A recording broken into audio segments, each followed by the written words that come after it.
साथियों नमस्कार। स्वागत है आप सबका बीपी सिन्हा की चौपाल में।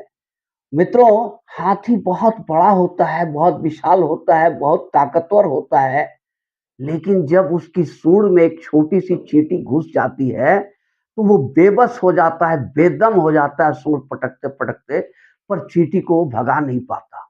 कुछ ऐसा ही हाल दिल्ली के वर्तमान मुख्यमंत्री माननीय अरविंद केजरीवाल जी का है। ये भी एक चींटी की तरह भाजपा जैसी विशाल हाथी के सूंड में चिपक गए हैं। अब भाजपा परेशान हो रही है। तमाम विपक्ष को तो भाजपा निपटा दी है और तमाम विपक्षियों को का जो हाल है, वो कुमार विश्वास के एक स्टेटमेंट से आपको समझ में आ जाएगा।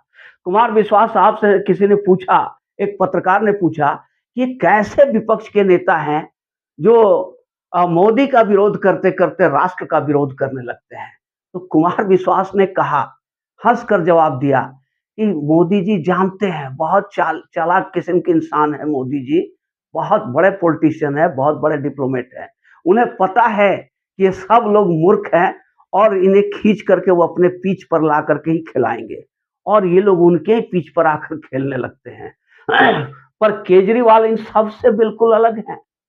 अब आप देखो ना कि ये जो राम मंदिर की प्राण प्रतिष्ठा की बात हुई, तो इसका निमंत्रण तमाम विपक्ष के नेताओं को दिया गया। सभी विपक्षी नेताओं को दिया गया।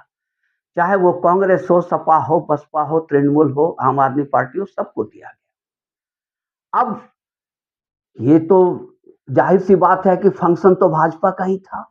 भले ट्रस्ट का वोट लिए हुए थे। वहाँ मेन पर्सनैलिटी मोदी जी ही थे और भाजपा ही थे, छाए हुए थे भाजपा, आरएसएस और विश्व हिंदू परिषद के लोग छाए हुए थे। अब जो इनकार करने का तरीका था इन लोगों का, कांग्रेस ने कह दिया कि ये भाजपा का कार्यक्रम है, मैं क्यों जाऊं? राम यहाँ है, राम वहां है, राम कहाँ नहीं है, सब जगह राम है, ये भाजपा के राम है। इस तरह के अनर्गल प्रलाप तमाम पार्टियों ने करके न्योता को ठुकरा दिया। अखिलेश यादव ने तो समाजवादी पार्टी के सरबराह अखिलेश यादव ने तो यहाँ तक कह दिया, हम पहचानते ही नहीं इन लोगों को, ये कौन लोग हैं, तो हम क्यों जाएँ?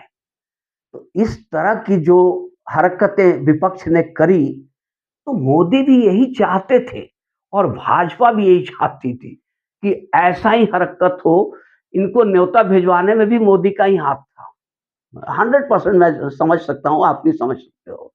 वो जानते थे कि जैसे ही न्योता जाएगा, ये लोग धर्म संकट में फँस जाएँगे। आएँगे तो भी बुरा, नहीं आए तो भी बुरा। आगे कुआँ पीछे खाई, जाओगे कहाँ मेरे भाई।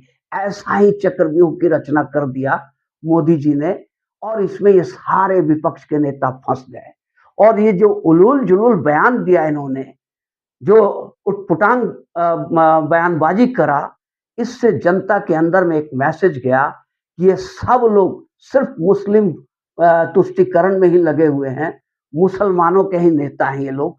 राम से, राम मंदिर से, सनातन से इन लोगों का कुछ लेना-देना नहीं है।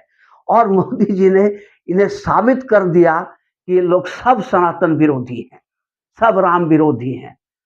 अब ये जो टैग इनके ऊपर लग गया, ये हक्का-बक्का हो गए। पर इसी दरमियान न्योता केजरीवाल को भी मिला, पर शातिर केजरीवाल ने अपनी शातिराना चाल से भाजपा की बोलती बंद कर दी। अब केजरीवाल ने क्या किया, वो भी नहीं शामिल हुए। 22 जनवरी को प्राण प्रतिष्ठा समारोह वो भी शामिल नहीं हुए, पर उन्हें भाजपा रामद्रोही या सनातन द्रोही नहीं साबित कर सकती है। क्यों? कि उन्होंने अपनी दूसरी एक्टिविटी चालू कर दी। पूरे दिल्ली में सुंदरकांड का पाठ करवाने लगे केजरीवाल, भंडारा करवाने लगे और उसके बाद उन्होंने घोषणा कर दिया, जो इनकार करने का तरीका देखो कितना शातिराना है मित्रों। ये इन लोगों ने जो विपक्ष की बाकी पार्टियों ने जो इनकार किया, रिफ्यूज़ किया वहाँ जाने से और उसमें और केजरीवाल में क्या फ़र्क है, ये मैं आपको समझाता हूँ। केजरीवाल ने ये बताया कि भाई निमंत्रण तो आया है, लेकिन सिर्फ़ एक आदमी का है, चूँकि वहाँ बहुत सारे वीआईपी जा रहे हैं, तो उनकी सुरक्षा व्यवस्था बहुत चाक-चौबंद है और उसमें ज़्यादा आदमियों की गुंजाइश नहीं है। इसलिए सिर्फ एक आदमी को न्योता दिया गया, मेरे को न्योता दिया गया, पर मैं अकेले जाकर क्या करूँगा? मैं ठीक है प्राण प्रतिष्ठा के बाद जाऊँगा अपने माता-पिता, बंधु-बांधव, बच्चों, बीवी बच्चों के साथ वहाँ जाकर रामलला का दर्शन करूँगा। और उस पर मास्टर स्ट्रोक केजरीवाल का ये रहा कि हम स्पेशल ट्रेन चलाएँगे दिल्ली से अयोध्या तक, जिसमें दिल्ली के बुजुर्ग जो हैं, उनको फ्री में, मुफ्त में हम अयोध्या का तीर्थ कराएँगे, तीर्थ यात्रा कराएँगे और रामलला का दर्शन कराएँगे। अब आप सोचो मित्रों कि भाजपा ने जो चक्रव्यूह रचा, जो मोदी जी का जो चक्रव्यूह था, उसमें ये सारे विपक्षी फँस गए और सबको मोदी ने रामद्रोही और सनातन द्रोही साबित करवा दिया। पर अकेला केजरीवाल बच गया, जिसके सामने भाजपा का कुछ नहीं चला। केजरीवाल अपने पोजीशन को बचा ले गए।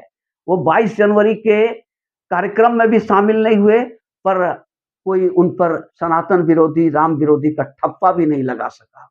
तो यही तो चाल है, यही केजरीवाल का कमाल है। शातिर केजरीवाल की शातिर चालों से सच में भाजपा परेशान है।